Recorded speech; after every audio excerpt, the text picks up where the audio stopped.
Hi friends, I welcome you all here at TNV Academy. In this session, we are about to discuss the clause 7.4 communication of an international standard, that is ISO IEC 22301-2019, Security and Resilience, Business Continuity Management Systems. In this session, we shall cover all the requirements of clause 7.4 communication in detail along with some examples for your ease. As the requirements of clause 7.4 depends upon the requirements of clause 1, clause 4, clause 6, clause 7.1, clause 7.2 and clause 7.3. I would like to recommend you referring these clauses of ISO 20001-2018 for better understanding of clause 7.4. Now, let's discuss about the outcome of this session.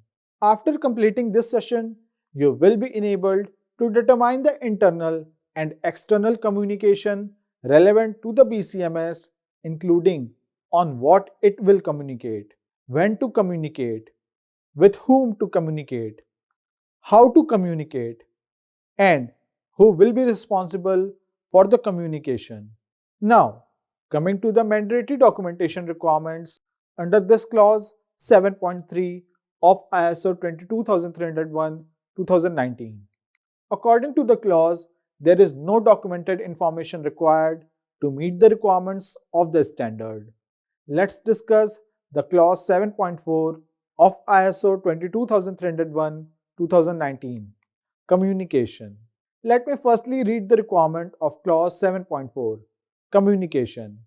It states, the organization shall determine the internal and external communication relevant to the BCMS, including point 1, on what it will communicate, point 2, when to communicate, point 3, with whom to communicate, point 4, how to communicate, and point 5, who will communicate. Now, let's understand this clause 7.4. According to clause 7.4, the organization must establish, implement, and maintain the processes needed for internal and external communication relevant to the business continuity management system. The organization must determine what it will communicate, when to communicate, with whom to communicate, and how to communicate, and who will be responsible for the communication. While establishing its communication processes, the organization must take into account its compliance obligations and ensure that business continuity information communicated is stable with information generated within the business continuity management system and is consistent. The organization must respond to relevant communication on its business continuity management system. As appropriate, the organization can retain documented information as evidence of its communication. Clause 7.4 Communication refers to both type of communication, that is, internal and external communication to the organization. It requires organizations to establish and maintain a process for internal communication between the various levels and functions of the organization. It also requires organization to document and respond to relevant communication from external interested parties. One of the examples of internal communication includes communicating business continuity objectives to staff. Other example of internal communication is communicating the BCMS policy and raising awareness of business continuity issues to staff. Another example of internal communication could be advising of non-conformance to relevant divisional heads. External examples include dealing with BCMS complaints or replying to media inquiries, especially in the happening of an occurrence. A failure to communicate effectively within initial few hours of an incident could seriously fall the company's ability to control the situation. This will change the company's reputation amongst staff, customers, media, or the general public. Effective internal communication require mechanism for information to flow top down and bottom up. Employees are often an outstanding source of information, issues, and ideas. Communicating with external parties is also significant for effective BCM. Information from external sources can be critical in setting BCMS and other business goals. The clause 7.4 communication requires the organization to have in place a system of communication that ensures that those within the organization are kept informed regarding the BCMS and business continuity issues associated with the organization's operations, and that communication from external interested parties is received and handled according to the established process.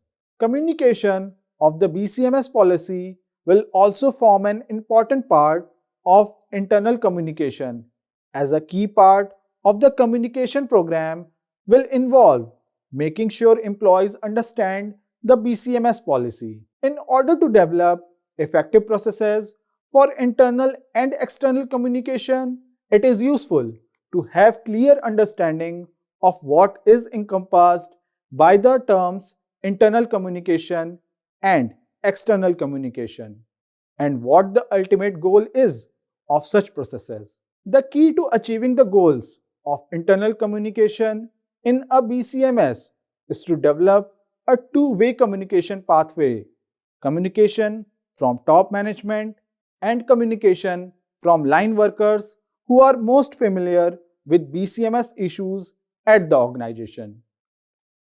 Top management must act to support BCMS policies and procedures and the overall BCMS. External communication generally refers to any communication between an organization and external interested parties regarding BCMS issues at the organization. Interested parties could include regulators, customers, suppliers, and vendors, etc. It is intended to ensure that inquiries from external interested parties are addressed in a systematic manner.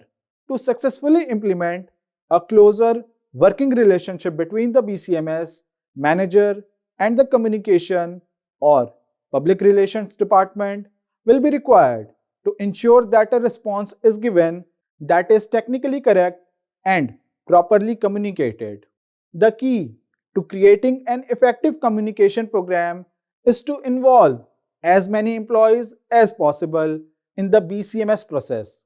This will require initial and continued outreach by top management, but will often result in substantial rewards through innovative and cost-saving procedures forwarded by employees. Reward and other appreciations program can play an important role in evolving an interest for this program. Now, coming to an important aspect of the standard, that is, practice writing nonconformity under this clause. Please see the auditor finding action report on the screen for writing nonconformities under this clause. Please go through this and try to understand the various components of this nonconformance report.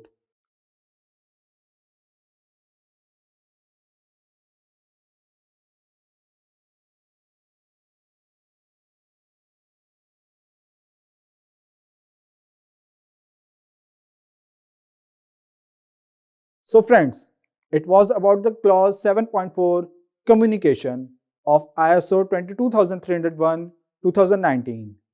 I sincerely thank you all for your interest and attention.